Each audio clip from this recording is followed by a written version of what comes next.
గత జన్మలో కర్మల ఫలితం ఈ జన్మలో ఉంటుంది. ప్రస్తుత జన్మలో మనం చేసిన దానమే వచ్చే జన్మ ఉన్నతికి ఉపయోగపడుతుంది. దానం చేయటం వల్ల సకల పుణ్యఫలాలు ప్రాప్తిస్తాయి. నవగ్రహ దోష నివారణకు దానం చేయటం వల్ల సకల శుభాలు చేకూరి కోరిన కోరికలు నెరవేరుతాయి. రవిగ్రహ దోషం ఉంటే గోధుమలను దానం చేయాలి. కెంపు పొదిగిన ఉంగరాన్ని ధరించటం వల్ల రోగాలు, మానసిక బాధలు తొలగి మనశ్శాంతి లభిస్తుంది. గురుగ్రహ శాంతికి శనగలు, చంద్రుడికి బియ్యం, కుజుడికి కందులు, బుధుడికి పెసలు, శుక్రుడికి అలసందలు, రాహువుకి మినుములు, కేతువుకి ఉలవలు, శనికి నువ్వులను దానం చేయాలి.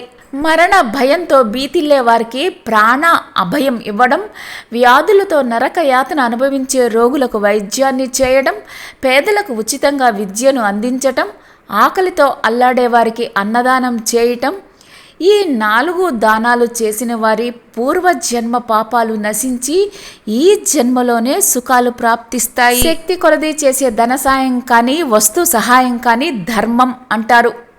ఇలా ధర్మం చేయటం వల్ల వచ్చిన పుణ్యఫలం ఇహలోక సౌఖ్యాలకు దోహదం చేస్తుంది.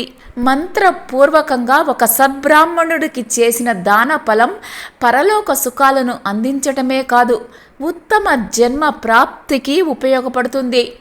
ధర్మం చేయటానికి ఎలాంటి పరిధులు లేవు. తోచింది ఏదైనా ధర్మాన్ని చేయవచ్చు. కానీ దానం చేయటానికి మాత్రం కొన్ని పరిధులు ఉన్నాయి. శాస్త్ర నియమానుసారం దానయోగ్యమైన వాటిని మాత్రమే దానంగా ఇవ్వాలి. వీటినే దశ దానాలు అంటారు. తోడుతో ఉన్న ఆవు, భూమి, నువ్వులు, బంగారం, ఆవు నెయ్యి, వస్త్రాలు, ధాన్యం, బెల్లం, వెండి, ఉప్పు, ఈ 10ంటిని దశదానాలు అంటారు. వీటిని మంత్రపూర్వకంగా దానం చేయాలి. అప్పుడే ఫలితం ఉంటుంది. దశదానాలు అంటే 1 గోదానం. గోవులో సమస్త లోకాలు ఉంటాయి. పాలిచ్చే ఆవు దూడతో కలిపి బంగారు కొమ్ములు, వెండి డెక్కలు, కంచు మూపురం, రాగి తోక, నూతన వస్త్రాలతోటి అలంకరించి పాలు పితికే పాత్రను కలిపి దానం చేస్తే శ్రీ మహావిష్ణువు సంతుష్టుడై దాతకు స్వర్గలోకం ప్రాప్తిస్తుంది. భూదానం.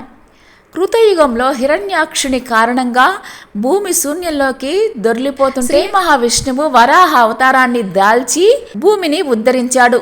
సుక్షేత్రం సమస్త సస్య సమృద్ధం అయిన భూమిని దానం చేయటం వల్ల అనంత పుణ్యఫలం లభిస్తుంది.